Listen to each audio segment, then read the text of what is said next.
Sridhar Mayapur. So time for daily discussion of Srimad Bhagavatam. Yesterday we mentioned that we'll start simultaneously streaming with Zoom, but we'll start that I think on Sunday.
Hare Krishna, Len, is that you?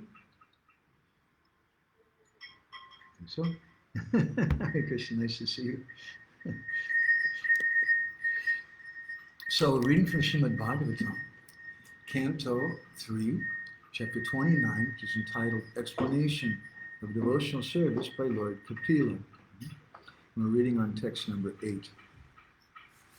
Abhisandayo hinsam Dhambam matsaryameva va samrambe vinadrigbhavam mai kuryat satamasa. Lord Kapila tells his mother, devotional service executed by a person who is envious, that's matsarya, describes in the verse, who's proud, versus damba, who is violent, hinsam, and who is angry, samrambi, and who is a separatist, being a drik, is considered to be He says, Lord Kapila says, Mai kuryat satamasa. Such a person is considered to be in the mode of darkness. Prabhupada describes in his purport, it has already been stated in the Srimad Bhagavatam, first canto, second chapter, that the highest, most glorious religion is the attainment of causeless, unmotivated devotional service. In pure devotional service, the only motive should be to please the Supreme Personality of Godhead. That is not actually a motive. That is the pure condition of the living entity. In the conditioned stage, when one engages in devotional service, he should follow the instructions of the bona fide spiritual master in full surrender. The spiritual master is a manifested representation of the Supreme Lord because he receives and presents the instructions of the Lord as they are by disciplic succession. It is described in Bhagavad Gita that the teachings therein should be received by disciplic succession, otherwise there is adulteration. To act under the direction of a bona fide spiritual master with a motive to satisfy the Supreme Personality of Godhead is pure devotional service. But if one has a motive for personal sense gratification, his devotional service is manifested differently. Such a man may be violent, proud, envious, and angry, and his interests are separate from the Lord's. One who approaches the Supreme Lord to render devotional service, but who is proud of his personality, envious of others, or vengeful is in the mode of anger. He thinks that he is the best devotee. Devotional service executed in this way is not pure, it is mixed, and is of the lowest grade, tamasa. Srila Vishwanath Chakravarti Thakur advises that a Vaishnava who is not of good character should be avoided. A Vaishnava is one who has taken the Supreme Personality of Godhead as the ultimate goal of life. But if one is not pure and still has motives, then he's not a Vaishnava of the first order of good character. When we offer his respects to such a Vaishnava, because he has accepted the Supreme Lord as his ultimate goal of life, but one should not keep company with a Vaishnava who's in the mode of ignorance. Gora Graganya Ganagocha Goloruharam Goranga Gudatama Gopyada Kopa Vrisham Gopala Gada Rati Dam Yati Singha Gbora Govinda Deshi Kavaram Satatam Namami Panchakopa Vidishcha Vipa Sindhu Devacha Patitanam Bhavani Vaishnavi Jai Shri Krishna Chaitanya Prabhu Nityananda Shri Advaita Gadadhar Shivasari Gaura Bhaktavinda Hare Krishna Krishna Krishna Hare Hare Hare Rama Rama Rama. So this section of the Bhagavatam is a very important section. We're hearing something about indirectly what is pure bhakti, because as we spoke yesterday, when we speak about water, water means pure water. Bhakti means pure bhakti. But it's also beneficial for us to understand what is impure water if we want to get water, and what is impure bhakti. So this verse describes the characteristics of someone who's practicing bhakti, but they're in the mode of ignorance. There's such a person, abhisandaya. They have this kind of perspective. Externally, they're doing all the same things as someone who may be an exalted saintly person. But abhisandaya, their perspective, and this word abhisandaya is important because in bhakti, the perspective that we have, or the mood that we have, the purpose that we have is all important.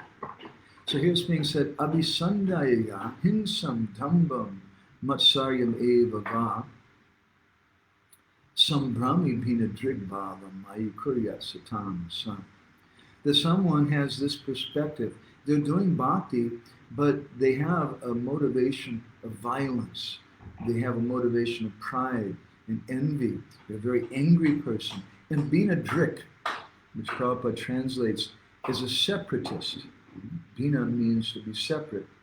Their vision.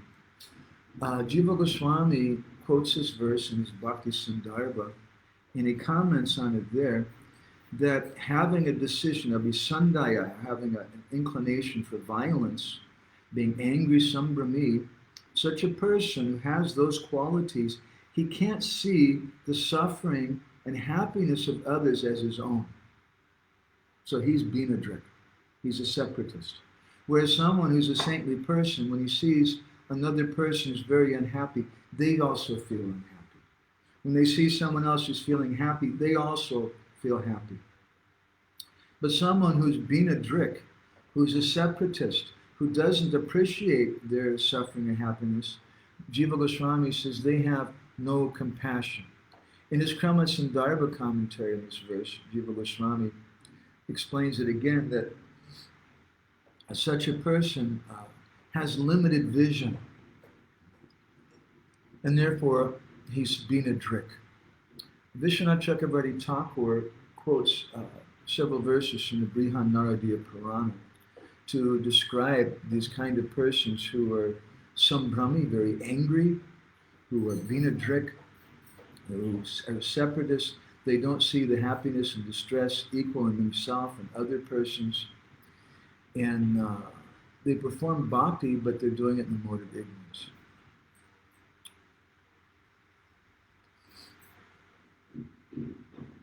And he says, he quotes his verses, Yaschanyasya vinasartam bhajate shudaya harim phalavat pritivi phala sabhaktis tamasadama yo richayat katayavadhiya svarini swapatim yata narayanam jaganatam savai tamasamadhyama deva puja parandrisva spardhaya yo richayat harim sunusva pritivi pala sabhaktis tamasottama.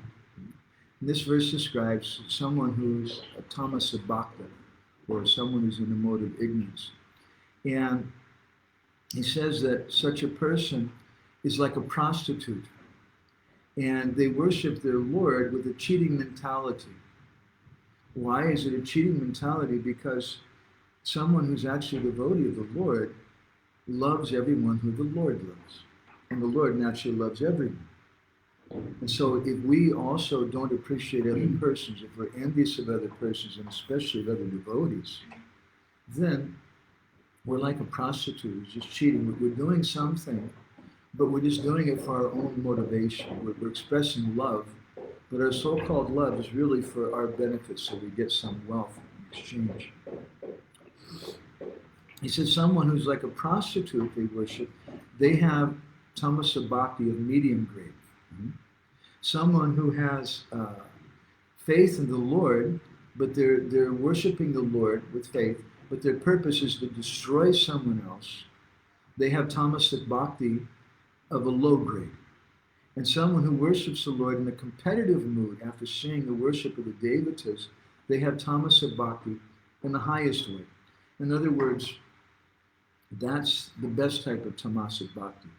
When we see some other devotees doing some kind of worship and we want to compete with them, we want to be as good or better than them, that's the best kind of tamasic bhakti you can have.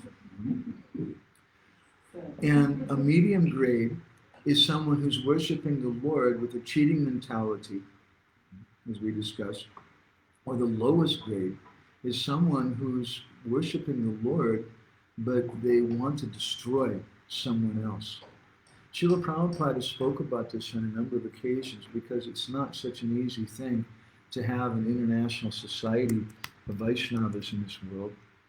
And Srila Prabhupada has said in one letter to Satsvarupa Maharaj in 1969, he says, so far as envy is concerned, it can be used only upon the non-devotees.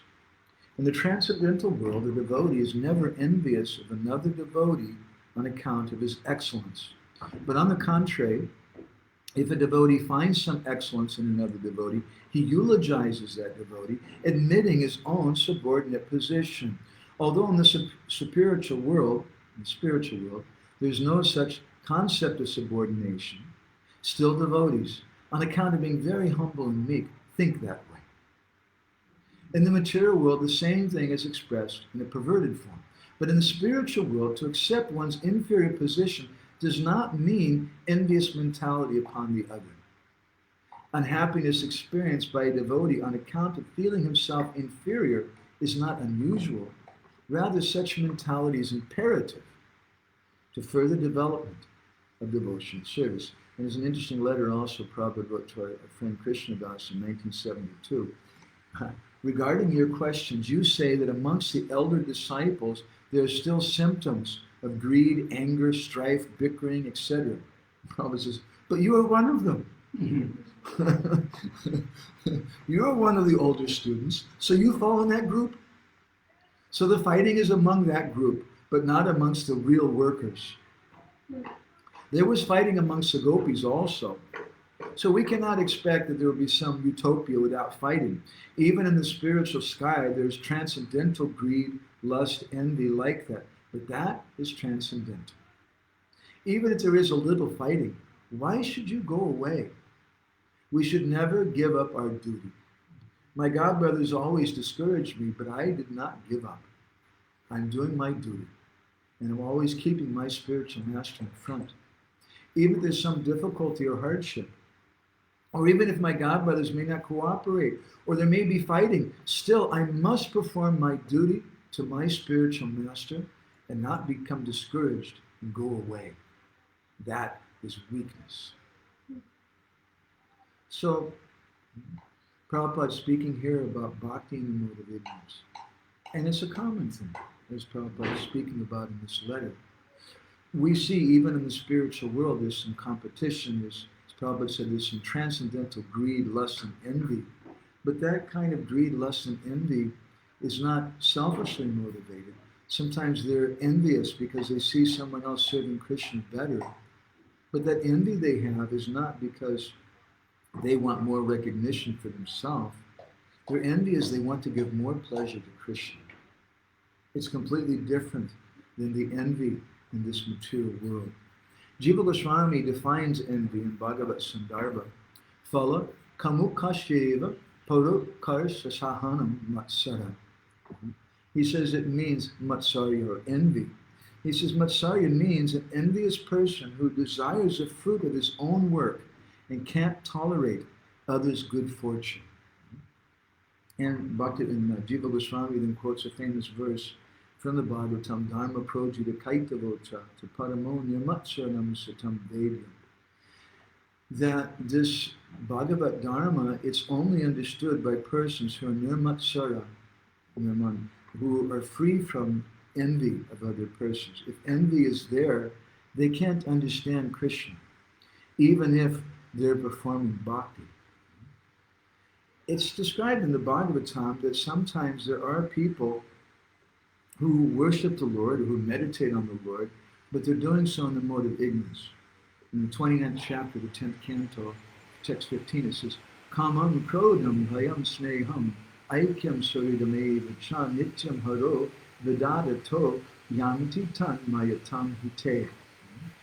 That someone may become attracted to Krishna through lust, kama, through anger, krodha, through fear, bhaya, or through loving affection.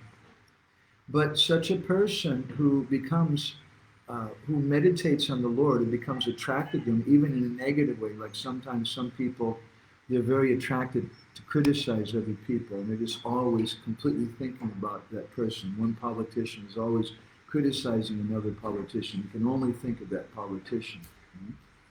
That's a kind of attraction in a negative kind of way. And so in bhakti, sometimes someone also becomes attracted to the Lord in a negative way, or they have motivations which are not pure, which may be in the mode of ignorance. So in this regard today, I would like to discuss a purport of a pastime. This is a discussion which we take about 1 week, 2 hours a day to properly discuss it. This is a pastime of the Lord called Kaliya Lila. It's described in the 16th chapter of the 10th canto of the Bhagavatam. And it's an interesting thing described there. How is it that Kaliya, he received the same mercy that Lakshmi Devi got? And Lakshmi Devi is one of the consorts of the Lord.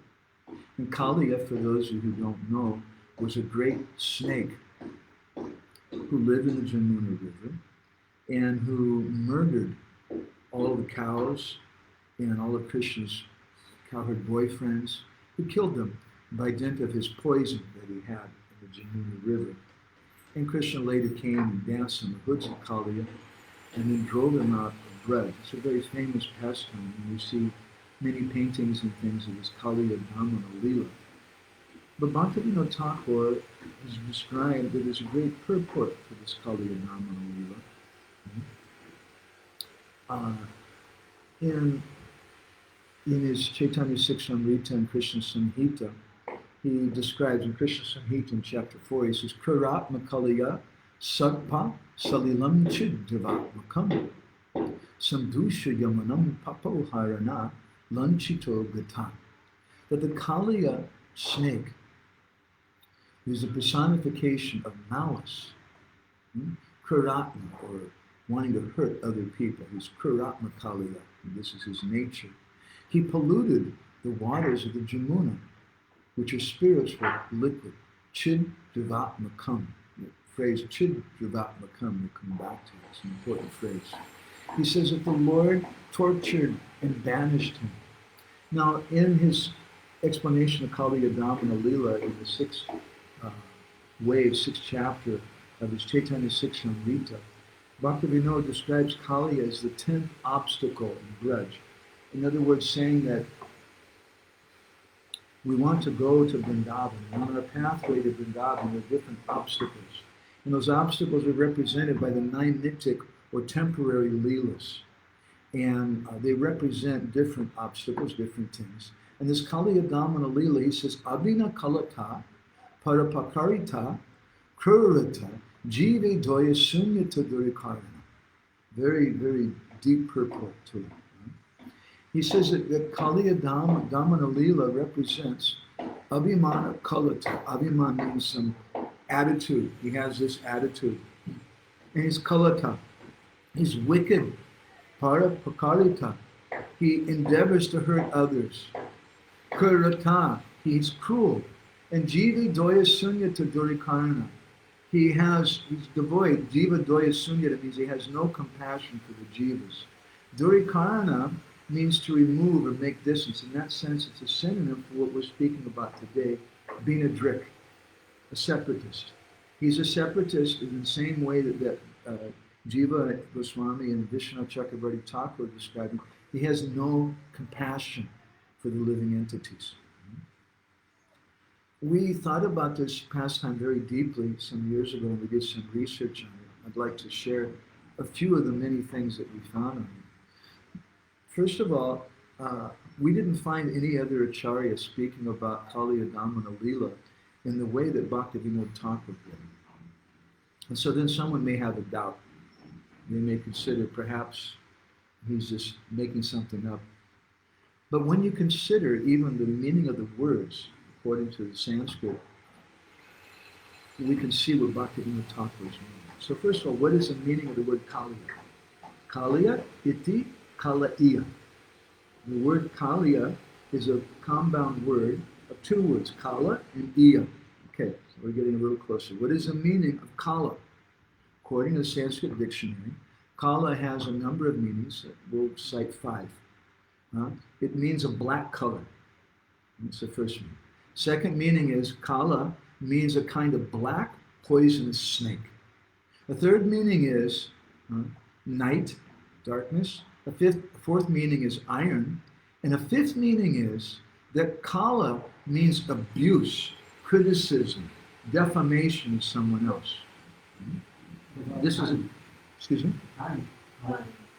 Kala also means time.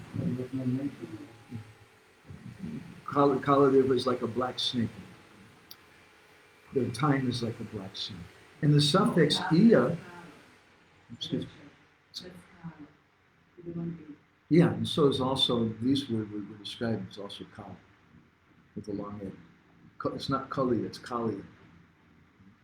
The suffix iya, we find it in words like Gaudiya.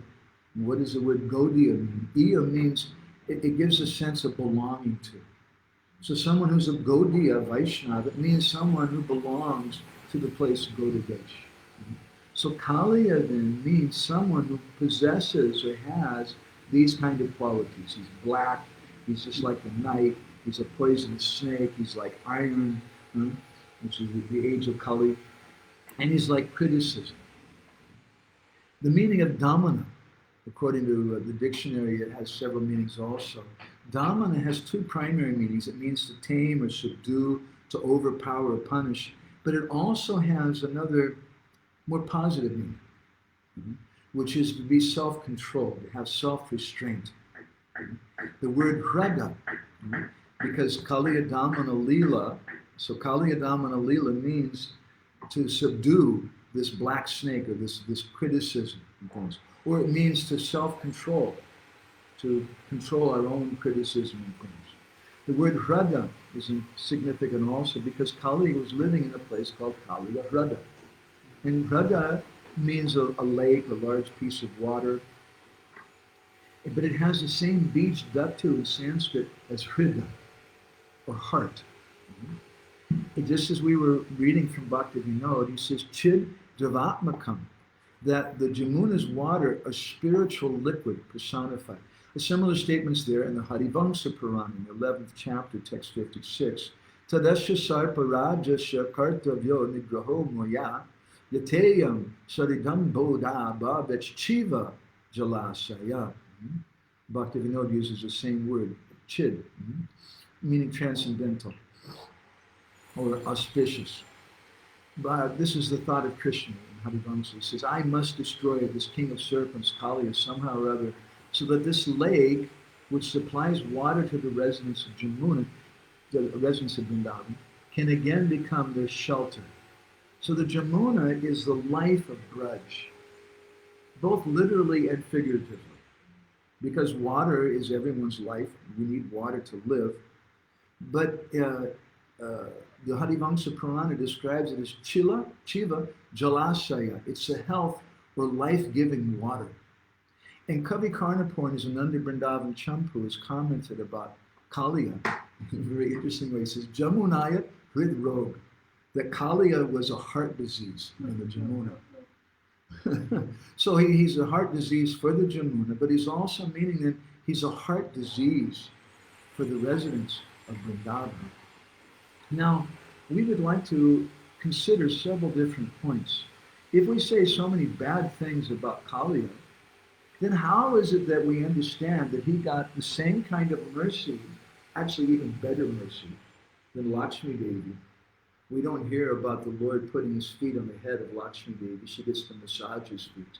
We don't hear about Lakshmi Devi coming and living in Vrindavan. Rather, she's there on the other side of the Jamuna River to this day in Bilvavan, waiting, doing austerities to enter into Vrindavan. The Brijbasis have a festival every year, very interesting festival. They go and they worship that deity, but generally we worship the deity and we ask for benedictions. But this festival is completely opposite. The Brijbasis are coming and worshiping Lakshmi Devi to give her benedictions. And that we bless you, that you can enter into Vrindavan. But this time maybe you'll get it right. But she has a hard time because she has this abhiman. She's a great queen, she's a princess, and for her it's a little hard to think about making gobar patties like the gopis of Vrindavan do, being a simple lady. So she can't enter into Vrindavan. But Kaliya was living in Vrindavan, and not just for a few days or a few weeks, but the Vishnu Purana describes for many yugas he was living there. How is it possible that Lakshmi Devi can't enter Vrindavan, but this horrible demon entered Vrindavan and lived in the waters of the demon? How is it possible that he got such mercy from Krishna that Krishna danced on his head? And Sanatana Goswami says something even more, that Krishna pulled all the gopis on the heads of Kaliya, and they did a Ras Leela on the heads of Kaliya. That's pretty good. It would be pretty good to have Krishna put his feet on your head, but to have Krishna dance the Ras Leela on your head, that's beyond good. That's the very best. How is it possible? And Kaliya represents envy and malice. And we see that he represents like that because Kaliya poisoned everything. It's described for 8 miles on either side of the Jamuna River. Everything was dead. Birds would fly over the river and they would fall down in the water dead. And somehow, it's a long discussion, but the cows and the cowherd boys went and they drank that water and they all fell down dead. So Kaliya is like a heart disease, Jamunaya Hridroga, who's living in the Jamuna, or who's a heart disease of the Jamuna, who's a heart disease in Vrindavan. Because he's full of malice, he has this poison toward the other living entities. Interestingly, Sanatana Goswami, one purport, he says the word Kalindi, which is one of the synonyms for Jamuna, just incidentally, that Kalindi indicates Kaliya. That the Jamuna has gotten that name because of Kaliya. So, Sanatana Goswami, in his Brihad Vaishnava Toshini commentary on the Bhagavatam. So, how is it that Kaliya was able to live in the Jamuna for so many years, but he's such a rascal, such a badmas, you would say in Hindi or Bengali. Raghava Pandit, who was one of the eternal associates of the Lord, and came in Gaura Leela, has written a wonderful book called Hari Bhakti Ratna Prakash, which Pushakara was translated many years ago. And in the fourth way of light, the 6th part, in other words, chapter 4, text 6, or excuse me, 4th canto, you could say, chapter 6, he describes Ato Guru Do Vishnu Rato Vaishnava Vaishnava Vishnu. Yata Vaishnava Labate Bhaktin Bhakti Mam Labate. Nadatasmad Vai Vaishnava Vishnu Ityadi Vishnu Api Shri Krishna Shaswamsa Tan Mayatva Kali Yanuragraha. He says that how is it that Kaliya got mercy? How was it that he was able to live at the Jamuna? Because he had association with Garuda. And because Garuda is a great Vaishnava, and because associating with the Vaishnava, Raghava Pandit says, is the same as associating with the Lord, as an equal benefit. He says directly that Vishnu, Shri Krishna, Shishva Amsa Madhavat, that the Vaishnava is considered to be non-different from the Lord. But someone who sees some difference between them, that person's being a trick. He makes some distinguishing between the Lord and the devotee. He may be practicing bhakti. And the 11th canto of the Bhagavatam describes that such a person, saprakrita smitaha, that such a person is a prakrita bhakta, or a materialistic devotee. He's a kanishta adhikari.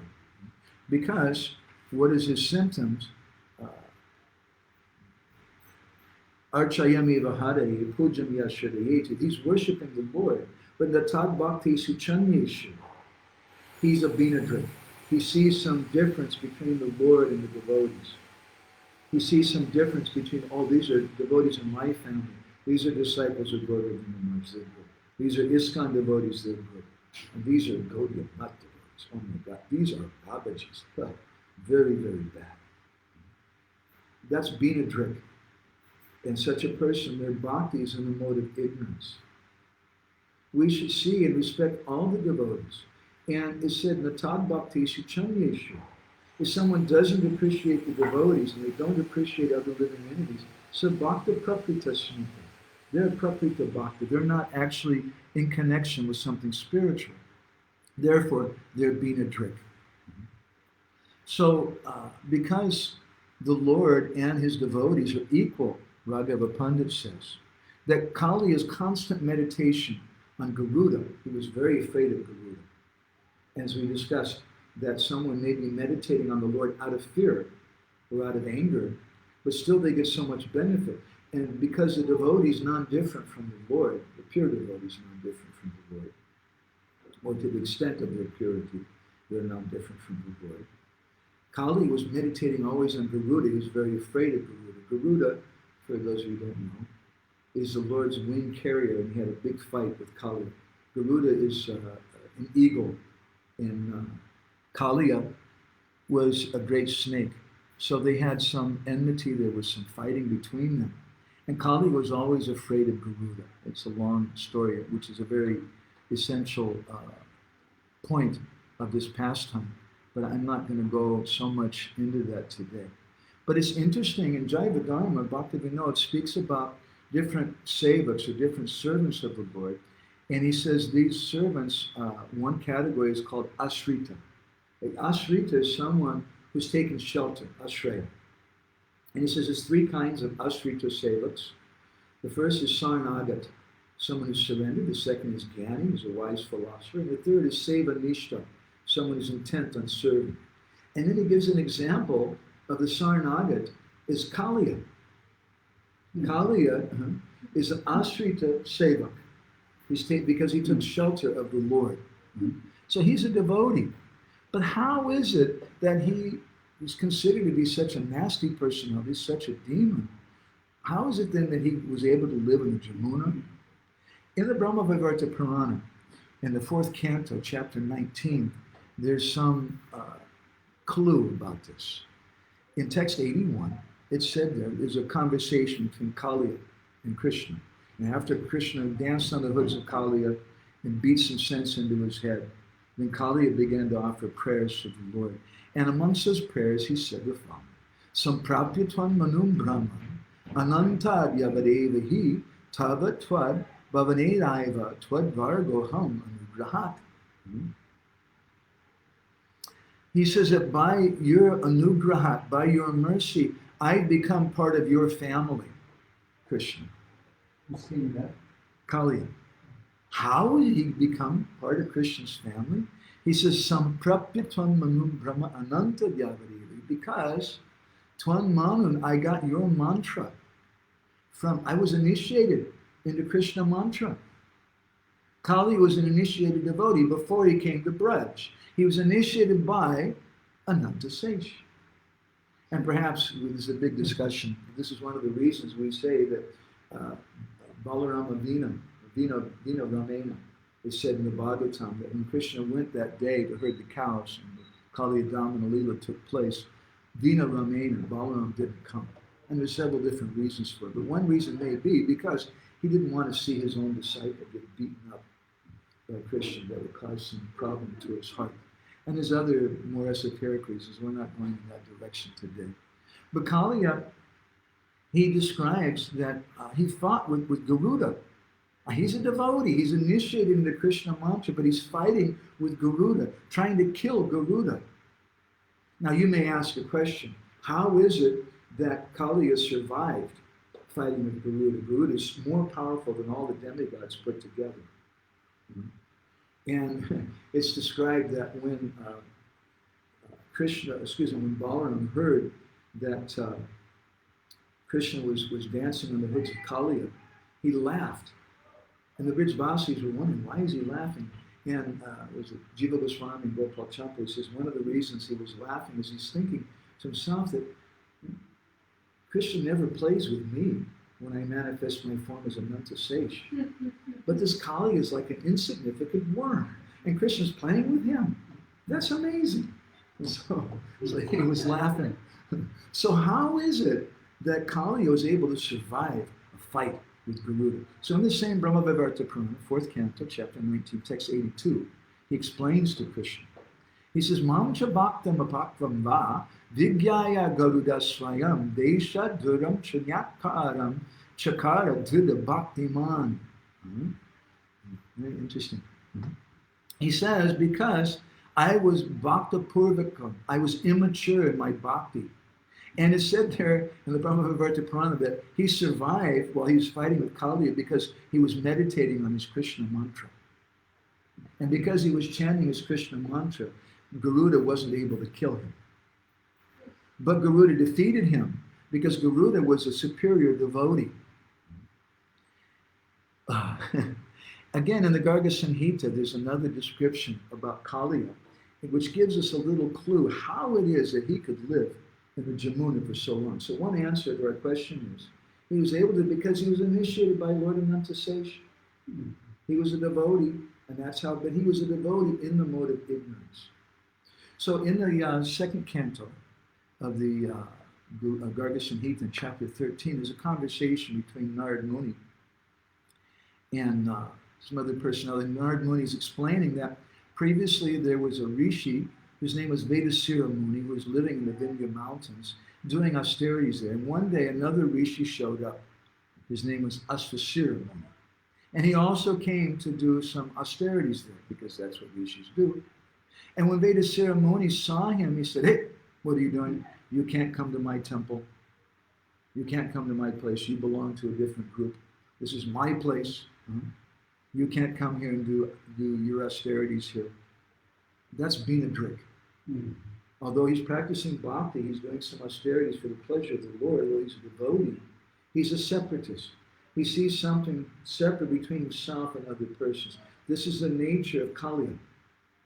There's some poison which threatens to destroy grudge. Although someone's a Vaishnava and they're practicing bhakti, if they're criticizing other persons, then they'll destroy grudge. They'll poison everything. And therefore, Krishna drove Kaliya out of Vrindavan. Told him, "Go away. You can't stay here." Although he gave great mercy to him, put his feet on his head, he said, "You can't stay here because you're poisoning everything. You're spoiling everything in Vrindavan." And so those two rishis got in a big argument. And Vedasira Muni said, "You have no right to come here." Asvasira Muni said, "Hey, this place doesn't belong to you. This is the holy Dham. It belongs to Mahavishnu. So many rishis have done everything here." And he said, "You're just like a snake. So I curse you, you become a snake. You'll be terrified of Garuda." And then Vedasira Muni, he became angry. And he said, "You fool, you're trying to curse me. I curse you. You become a crow." And then all of a sudden, both of them, just like sometimes we see in the temple, sometimes two brahmacharis, we just see it sometimes they get in a big quarrel about some stupid thing, who ate the last gulabjamun, some really important point. They're shouting at each other. It always happens in Mataji's, I think, too, in the ladies' ashram. They get in a big quarrel. And then all of a sudden they realize, I'm sorry, why am I getting in such a quarrel? But this went a little too far. And the two of them, they cursed each other. And then at that time, Lord Vishnu appeared there, and he consoled them. He said, "Don't worry, it's okay." He said, "Yuvam tu me samo bhakto bhujar eva tano muni. Savakyam tu mishakartam samartoham munishvara." He said that you two are just like my two arms. You're just like part of my own body. Savakyam samishakartam samartoham munishvara. I can make my own words false if I say something. But my words of my devotees, I can't make them false. Bhaktavakyam shakartam, I can't make the words of my devotees false. He said, "So, you don't worry, Vedasira, you're going to become a snake. But I'll put my feet on your head. And because of that, you won't have to fear from Garuda. And Asvasira, you'll become Kakabhushundi," which is another long discussion. Kakabhushundi is someone who spoke the Ramayana. And so Kaliya, Bhaktivinoda Thakur says, represents envy and malice. He's like a black snake. He represents an obstacle in our devotion to going to grudge. The obstacle being when we become envious of the devotees. He represents anger and malice, which is bhakti in the mode of ignorance. So although he was a devotee, either as Vedasira or in his previous life, or as Garuda, he became initiated by Ananta Sesha, he was performing bhakti, but he had the attitude of being a drip. He was a separatist. And he was worshiping the Lord, but he didn't appreciate him. Tat bhakteshu chanyeshu.